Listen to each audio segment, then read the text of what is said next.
আজকের দুনিয়ার নেতারা কিন্তু একটু আজগুবি টাইপের হয়। চীনের শি জিনপিং একদিকে চীনের জিডিপি প্রায় 18 ট্রিলিয়ন ডলারে নিয়ে গেছেন, যা বিশ্বের দ্বিতীয়। চীনের অর্থনীতি এমনকি আমেরিকার চেয়েও দ্বিগুণ গতিতে বড় হইতেছে। অন্যদিকে চিপা দিয়ে কিন্তু উনি ওনার রাজনৈতিক সব প্রতিপক্ষকে হাসিনার মতন সরায় রাখতেছেন। 2018 সালে সংবিধান পাল্টায় এমন নিয়ম করছেন, আমেরিকায় যেরকম প্রেসিডেন্টের মেয়াদ শেষ হওয়ার একটা সীমা থাকে না, ধরেন 4 বছর, উনি চীনে প্রেসিডেন্টের এই টার্ম লিমিটই সরায় ফেলছেন। মানে প্রেসিডেন্ট হিসেবে উনার মেয়াদ শেষ হওয়ার এখন কোনো সময় সীমা নাই। এখন আপনি দেখেন, সেম টাইপের কাজ করার পরে বাংলাদেশে তো হাসিনার পতন হইছে, নেপাল, ইন্দোনেশিয়া, শ্রীলঙ্কা কোন জায়গায় সরকার টিকতে পারে নাই। তাইলে চীনের জনগণ এত সহজে সবকিছু মাইনা নিতেছে কিভাবে? আমাদের প্রতিবেশী রাষ্ট্র ভারতের মোদিজিকে দেখেন, একদিকে হিন্দুত্ববাদ প্রমোট করতেছেন, ভারতের হিন্দুদেরকে ভয় দেখাইতেছেন, পাকিস্তান, বাংলাদেশ থেকে মুসলমানরা এসে তোমাদের চাকরি সব খায়া ফেলতেছে, তোমাদের মেয়েদেরকে বিয়ে করে লাভ জিহাদ ঘটাইতেছে। এইগুলো বলে উনি কিন্তু হিন্দুদের কাছে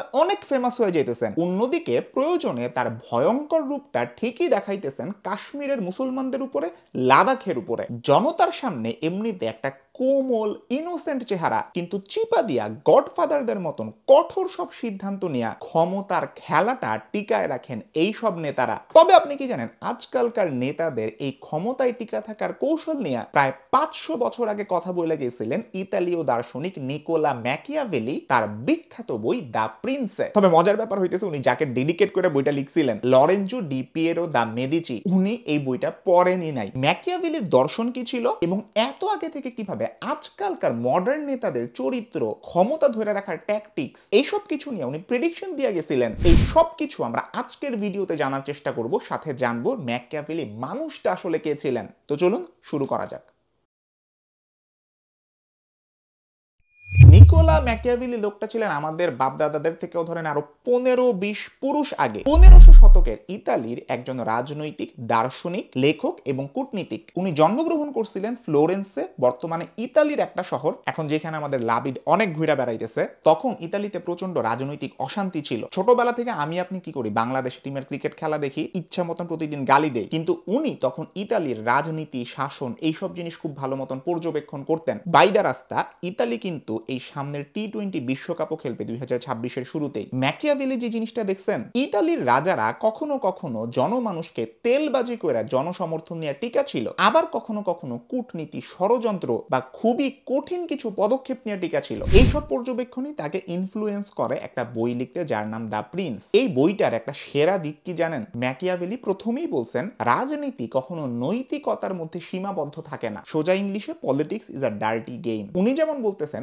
শাসকের সবচেয়ে গুরুত্বপূর্ণ কাজ হইতেছে ক্ষমতা ধরে রাখা। একজন শাসক যদি ক্ষমতা হারায় ফেলেন, তার যত নৈতিকতা থাকুক, পরিকল্পনা থাকুক, জনগণের ভালোবাসা থাকুক, এই সব কিছুই অর্থহীন। কারো কথা কি আপনাদের মনে পড়তেছে? ওনার কথা তো জানেনি। আরেকটা উদাহরণ দিই, ট্রাম্পের এক্সাম্পল দেখেন। 2020 সালের নির্বাচনে হারার পরে তার সমর্থকরা তো একদম গ্যাঞ্জাম করে অস্থির বানায় ফেলছে। আর নির্বাচনে হারার 2 মাস পরে ট্রাম্প তার একটা বক্তব্যের মধ্যে সমর্থকদের এই ধরনের কাজ করতে উদ্বুদ্ধ করে, উস্কায় দেয়। আমাদের প্যারিস টিভি থেকে যেমন রাত 12টার পরে কু কু করে সবাইকে রাস্তায় নামতে বলা হয়, অনেকটা এইরকম। এরপরে তার সমর্থকেরা ইউনাইটেড স্টেটস ক্যাপিটলে মব অ্যাটাক করে। এফবিআই এই অ্যাটাককে সরাসরি ডোমেস্টিক টেরোরিজম বলে আখ্যা দেয়। মানে তাদের ভাবি এরকম, ভাই ক্ষমতাতেই যদি না থাকে তাহলে মানুষের ভালোবাসা দিয়ে কি আমরা ঘাস কাটবো? এই জন্যই ম্যাকিয়াভেলি বলতেছেন, দ্য এন্ড জাস্টিফাইজ দ্য মিনস। অর্থাৎ আমি যদি কোনো কাজের রেজাল্ট বা ফলাফল পাই, কাজটা আমি কিভাবে করলাম সেইটা ম্যাটার করে না। এন্ড দেখতেছেন ট্রাম্প কিন্তু আজকে আমেরিকার ক্ষমতায় বসা। এন্ড এইটাই হচ্ছে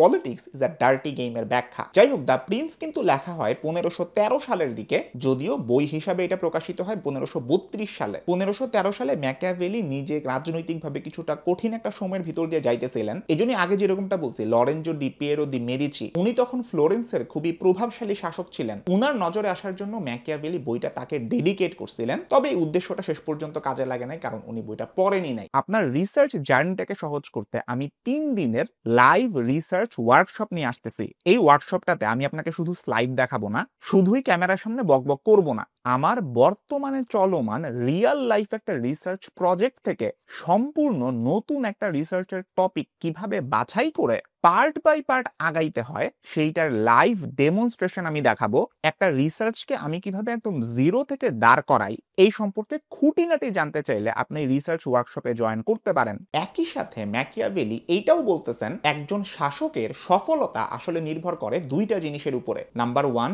ফরচুনা, নাম্বার 2 ভার্চু। ভার্চু মানে হইতেছে নিজের গুণ, দক্ষতা, বুদ্ধি, সাহস, সিদ্ধান্ত গ্রহণের ক্ষমতা, এইগুলা একজন শাসকের নিজস্ব গুণ, এইগুলা ভার্চু। আর ফরচুনা হইতেছে ভাগ্য বা নিয়তির খেলা, অর্থাৎ একজন শাসক যতই ভালো হোক, যতই দক্ষ হোক, ওই যে বাকি 50% ভাগ্যের উপরে নির্ভর করে, সেইটা কিন্তু তারে যে কোনো সময় বাস দিয়ে দিতে পারে। এখন আসেন আপনাদের সাথে একটু রোমান্টিক কথাবার্তা বলি। আপনি কি আপনার বউকে ভয়ে রাখবেন নাকি ভালোবাসবেন? বুঝতে পারছি ভাই, আপনার বউ আপনার ব্যাপার, কিন্তু ম্যাকিয়াভেলি বলতেছেন যে জনগণকে শাসন করার ক্ষেত্রে একজন শাসককে ভালোবাসা বা ভয়ের মধ্যে যে কোনো একটাকে বাছাই করতে হয়। জনগণকে শাসন করার ক্ষেত্রে ভালোবাসা বা ভয়ের মধ্যে যদি যে কোনো একটাকে নির্বাচন করতে দেওয়া হয়, তাইলে ভয়কে নির্বাচন করাই বেশি কার্যকর। সহজভাবে বললে, মানুষ আপনার ভালোবাসা নিয়ে খেলাধুলা করতে পারে, কিন্তু আপনি মানুষকে যদি ভয়ের মধ্যে রাখেন, তারা একটা জায়গায় সীমাবদ্ধ থাকে, তারা আপনাকে মাইনা চলে। প্রশ্ন করতে পারেন, শাসক তাইলে ভয় দেখায় কিভাবে? ভয় জন্মায় নিয়ন্ত্রণ করা, শৃঙ্খলা, আত্মরক্ষা আর দরকারে সহিংসতা দ্বারা। এইগুলাই শাসকের ক্ষমতা টিকায় রাখতে সাহায্য করে। আবারও কি আপনাদের কারো কথা মনে পড়তেছে?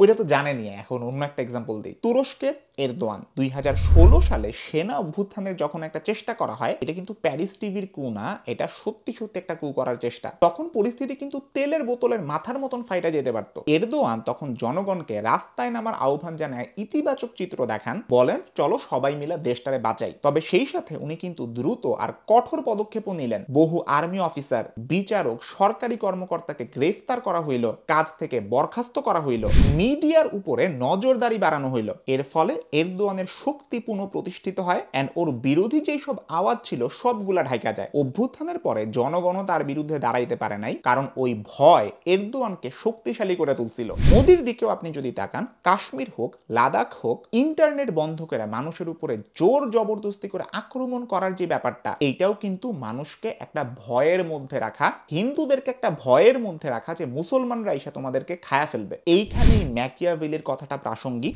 ভালোবাসা হয়তো মানুষকে আপনার কাছে টাইনে আনবে, কিন্তু ভয় মানুষকে আপনার বাধ্য কইরা তুলবে। ওরা আপনার কথায় উঠবে বসবে। কিন্তু একই সাথে ম্যাকিয়াভেলি কিন্তু এইটাও বলতেছেন, হ্যাঁ মানুষজনকে তুমি ভয়ের মধ্যে রাখো, কিন্তু মানুষ যাতে তোমাকে ঘৃণা না করে, হেট না করে। এখন কি আপনাদের কাছে একটু কনফিউজিং লাগতেছে? কারণ একই সাথে আমি জনগণকে ভয়ে রাখবো, আবার এইটাও চাবো যে ওরা যাতে আমাকে ঘৃণা না করে। কেমনে পসিবল? একটা ছোট্ট উদাহরণ দিই। আপনি একটা বাচ্চা আর তার মায়ের সম্পর্কটাই দেখেন না। মা তো বাচ্চাকে শাসন করে, ঠিক আছে? এতে কি হয়? বাচ্চা মাকে ভয় পায়, কিন্তু মাকে ঘৃণা করে না। এইটা তো গেল ঘরের উদাহরণ। ইন্টারন্যাশনাল উদাহরণ যদি দেই, আবারও চায়নার কথাতে আসি। চীনে কিন্তু এমন অনেক মানুষ আছে যারা শি জিনপিংকে জমের মতন ভয় পায়, আবার একই সাথে ভালোবাসে, উনাকে নিজেদের নেতা মনে করে। এইটা হয়তো ভাবতেছে বেটা যা করতেছে ভালোর জন্যই করতেছে। তবে ঘৃণার পরিমাণ বেশি বাইরে গেলে কি হয়, এটা তো আপনারা দেখছেনই। যার কথা ভাবতেছেন ওনার কথাই বলতেছি। প্রেম ভালোবাসা নিয়ে তো অনেক কথা বললাম, লড়াই বা সংঘাত নিয়েও ম্যাকিয়াভেলি কথা বলে গেছেন। উনি বলতেছেন, সৈন্য কখনো ভাড়া কইরো না, তুমি তোমার নিজের সৈন্য বানাও। ছাত্রলীগের পলিটিক্সের কথা একবার মনে করায় দেই। সেই আমলে অনেকেই কিন্তু ছাত্রলীগ করছে শুধুমাত্র নিজের সুবিধা পাওয়ার জন্য। হলে হয়তো একটা সিট পাবো, আমার চাকরির রেফারেন্সে হয়তো কোনো একজন নেতার সুপারিশ কাজে লাগবে, কিংবা চাঁদাবাজি করলে ওইখান থেকে একটা ভাগ আমি পাবো। আওয়ামী লীগ বা ছাত্রলীগের আদর্শের প্রতি আকৃষ্ট হয়ে কিন্তু ওরা রাজনীতি করে না। এই নেতাকর্মীদেরকে আপনারা ভাড়া করা সৈন্য হিসাবে তুলনা করতে পারেন। আর এইসব ভাড়া করা সৈন্য বা মার্সিনারিদের উপরে যদি আপনি নির্ভর করেন, তাইলে আপনার শাসন কখনোই টিকবে না। আপনার নিজস্ব শক্ত সৈন্যবাহিনী লাগবে। আধুনিক যুগে এটার উদাহরণ দেখবেন রাশিয়ার ভাড়া করা ওয়েগনার গ্রুপের মধ্যে। হ্যাঁ, রাশিয়ার তো নিজেদের সেনাবাহিনী আছে, সাথে ওরা ওয়েগনার গ্রুপকেও ভাড়া করছিল। যেই গ্রুপকে পুতিন এত টাকা পয়সা দিয়ে ইউক্রেন সংগ্রামে কাজে লাগাইছে, সেই গ্রুপই কিন্তু 2023 সালে রাশিয়ার সাথে কিছুটা মনোমালিন্য হওয়ায় তাদের প্রধান ইয়েভগেনি প্রিগোজিনের নেতৃত্বে রাশিয়ার বিরুদ্ধে চলে যায়, তাদের যোদ্ধারা রোস্তাভ থেকে মস্কোর দিকে অগ্রসর হইলে এটা দ্রুত একটা রাজনৈতিক সংকটের রূপ নেয়। কিছু এলাকায় তাদের সাময়িক উপস্থিতি আর অগ্রসরতাও দেখা যায়, আর পরিস্থিতি তীব্র উত্তেজনাপূর্ণ হয়ে ওঠে। শেষ পর্যন্ত ওদের মধ্যে মধ্যস্থতা কে করছে জানেন? বেলারুশের প্রেসিডেন্ট লুকাশেঙ্কো, যিনি কিনা নিজে আবার কাঁচা সরিষার তেল খান। যাই হোক, কাঁচা তেল খাওয়া এই লোক মধ্যস্থতা করে একটা সমঝোতা করে দেয়, প্রিগোজিনকে নির্বাসনে পাঠায় আর বড় ধরনের একটা রক্তক্ষয়ী সংঘর্ষ ঠেকায় দেয়। অবশ্যই মাত্র 2 মাস পরে প্রিগোজিন একটা জেট ক্র্যাশ দুর্ঘটনায় মারা যায়। যদিও পুতিন বলছে যে না না ভাই, এটা আমি করি নাই, জান আপনাদের জন্য বিশ্বাস করে নিলাম। তবে এই ঘটনা ক্লিয়ারলি দেখায় ভাড়া করা সৈন্য শাসকদেরকে একটা বড় অনিশ্চিত ঝুঁকিতে ফালাই দিতে পারে। ম্যাকিয়াভেলির প্রিন্স বইটার অন্যতম একটা পয়েন্ট, একজন রাজার বা শাসকের অবশ্যই সিংহ এবং শেয়াল উভয়ের গুণ থাকতে হবে। একটা সিংহের গুণ কি? শক্তি, সাহস, প্রতিপক্ষকে ভয় দেখানোর ক্ষমতা। কারণ রাজনীতিতে মাঝে মাঝে এমন সময় আসে যেখানে আসলে বল প্রয়োগ ছাড়া কোনো কাজ হয় না। অন্যদিকে শিয়ালের গুণ হইতেছে চাতুর্য, কৌশল কিংবা প্রতারণা বুঝা ফেলার বুদ্ধি। উনি তো চালাক হইতে বলতেছেনই, এমন চালাক হইতে বলতেছেন, আপনার যদি ক্ষমতা টিকায় রাখার জন্য কারো কাছে আপনি একসময় প্রমিস করছিলেন, ওয়াদা দিছিলেন, এইটাও প্রয়োজন পড়লে আপনার ভাঙতে হবে, এইটা ম্যাকিয়াভেলি বলতেছেন। উনি বলতেছেন কেউ যদি শুধুমাত্র সিংহের মতন হয় তাইলে সে অনেক বেশি প্রতারিত হবে, আবার কেউ যদি শুধুমাত্র শেয়ালের মতন হয় তাইলে শত্রুর মোকাবেলায় সে অনেক দুর্বল হয়ে পড়বে। এই কারণে দেখবেন রাশিয়ার পুতিন হোক, চীনের শি জিনপিং হোক কিংবা আমেরিকার ট্রাম্প, একদিকে সিংহের মতন নিজেদের পাওয়ার ঠিকই দেখাইতেছে, অন্যদিকে শিয়ালের মতন বেশ চালাক চতুর থাকে সবসময়। দুইটার কম্বিনেশন ছাড়া ক্ষমতায় টিকা থাকা একেবারেই অসম্ভব। আরেকটা জিনিস যেটা আমাদের দেশের সাথে অনেক বেশি রেলেভেন্ট, জনগণ যখন কোন একজন শাসককে সমর্থন দিয়ে নিয়ে আসে তখন তার প্রতি কিন্তু মানুষের একটা এক্সপেকটেশন, আশা থাকে। অ্যান্ড এই এক্সপেকটেশন কিন্তু একজন শাসকের পক্ষে সবসময় পূরণ করা সম্ভব হয় না। প্রফেসর ডক্টর মোহাম্মদ ইউনূসকে দেশের অনেক মানুষ পছন্দ করেই কিন্তু আনছে, তার উপরে প্রচুর আশা ভরসা রাখছে, তার সরকার প্রচুর কাজও করে গেছে। কিন্তু ম্যাকিয়াভেলি যেরকম বলতেছেন, একজন নতুন শাসকের উপরে জনগণের এক্সপেকটেশন এতটাই বেশি থাকে যে বাস্তবে আসলে সেটা পূরণ করা সম্ভব হয় না। অনেক মানুষই কিন্তু এখন অনলাইনে এই সরকারকে ধুমায়া গালাগালি করতেছে মানুষের এক্সপেকটেশন পূরণ করতে না পারায়। এখন প্রিন্স যা যা কিছু বইলা গেছেন একজন শাসকের গুণাবলী হওয়া উচিত, এই গুণগুলো যেই সব শাসক বা নেতার মধ্যে আছে, বেশিরভাগ ক্ষেত্রে আপনারা দেখবেন ওনারা কিন্তু ডেমোক্রেসি বা গণতন্ত্র থেকে দূরে সরে যেতেছেন। পুতিন বলেন, শি জিনপিং বলেন, রাশিয়া বা চীন কিন্তু খুব গণতান্ত্রিক কোনো দেশ না। এন্ড এই গণতন্ত্র থেকে দূরে সরে যাওয়া, এইটা এখন পুরো পৃথিবীর মধ্যেই জনপ্রিয় হয়ে উঠতেছে, যেটাকে একটা স্পেসিফিক টার্ম দিয়ে ডিনোট করা হয়, নাম ডেমোক্রেটিক ব্যাকস্লাইডিং। আপনাদেরকে যদি কিছু স্ট্যাটিস্টিক্স দেখাই, democracy our world in data, এইখানে আপনি দেখবেন পৃথিবীতে কিন্তু এখন ইলেকটোরাল অটোক্রেসির সংখ্যা সবচেয়ে বেশি পরিমাণে। অর্থাৎ এইসব রাষ্ট্রে নির্বাচন ঠিকই হয় কিন্তু কোনোটাই 100% ফ্রি অ্যান্ড ফেয়ার না। গণতন্ত্রে জনগণের যেসব অধিকারগুলা থাকা উচিত সেইগুলা সবগুলা জনগণ পায় না। যদি দক্ষিণ এশিয়ার কথা বলেন, আমাদের এই রিজিয়নটা কিন্তু এখন ডেমোক্রেটিক ব্যাকস্লাইডের মধ্য দিয়ে যাইতেছে। এই নাম্বারগুলা যদি দেখেন, অনেক দেশেরই 2010 সালের তুলনায় 2024 সালের পরিসংখ্যান খুবই খারাপ। এই রিজিয়নের গণমাধ্যমের স্বাধীনতার অবস্থা যদি আপনি খেয়াল করেন, সেইটাও 2011-12 সালের তুলনায় 2025 সালে এসে অনেক দেশেরই আরো খারাপ হয়েছে। মানে জনগণ এরকম ভয় দেখানো শাসকদেরকে বেশি পছন্দ করতেছে, যদিও তারা গণতন্ত্রের সব নিয়ম না মাইনা থাকে। কিছু জায়গায় এইরকম সরকারের পতন হয়েছে, যেমন বাংলাদেশ, শ্রীলঙ্কার রাজাপাকসে, নেপালের পুষ্পা। কিছু জায়গায় এরকম সরকার এখনো বহাল তবিয়তে আছে। এরকম সরকারের এক্সাম্পল এই যে ভারতের মোদি, যিনি এখনো বহাল তবিয়তে আছেন। তারা কিন্তু জনগণকে ভয়ের মাধ্যমে কন্ট্রোল করতে চাইছেন। ম্যাকিয়াভেলিও এইটাই বলছেন, কিন্তু ভয়টা এমন ভাবে দেখাইতে হবে যাতে মানুষ আবার আপনাকে ঘৃণা করতে না শুরু করে। ম্যাকিয়াভেলি আসলে আরো অনেক কথা বলছেন একজন শাসকের কেমন হওয়া উচিত, সবকিছু এই ভিডিওতে কভার করা আসলে সম্ভব না। আমি ডেফিনেটলি বলবো এই প্রিন্স বইটা আপনারা পড়েন, এটার বাংলা ভার্সনও মোটামুটি সব জায়গায় অ্যাভেলেবল আছে। আর একটা জিনিস বলা উচিত, এই প্রিন্স বইটা কিন্তু মোনার্কি বা রাজতন্ত্রকে কেন্দ্র করে লেখা, রিপাবলিক বা ডেমোক্রেসিকে কেন্দ্র করে ম্যাকিয়াভেলির আরেকটা বই আছে ডিসকোর্সেস অন লিভাই নামে। তবে প্রিন্স রাজতন্ত্রকে কেন্দ্র করে লেখা হইলেও এইটার সাথে বর্তমান দুনিয়ার কত মিল এটা তো দেখতেছেনই। এই জন্য ম্যাকিয়াভেলি এখনো আসলে একজন প্রাসঙ্গিক ফিলোসফার বা দার্শনিক আমাদের সময়ে। কিন্তু যত জোসি হোক, এটা কিছু সমালোচনা আছে। কয়েকটা ক্রিটিসিজম নিয়ে যদি আলাপ করি, ম্যাকিয়াভেলি রাজনীতিকে খুবই নিষ্ঠুর, অনৈতিক, স্বার্থকেন্দ্রিক হিসেবে তুলে ধরছেন। উনি বলতেছেন যে দ্য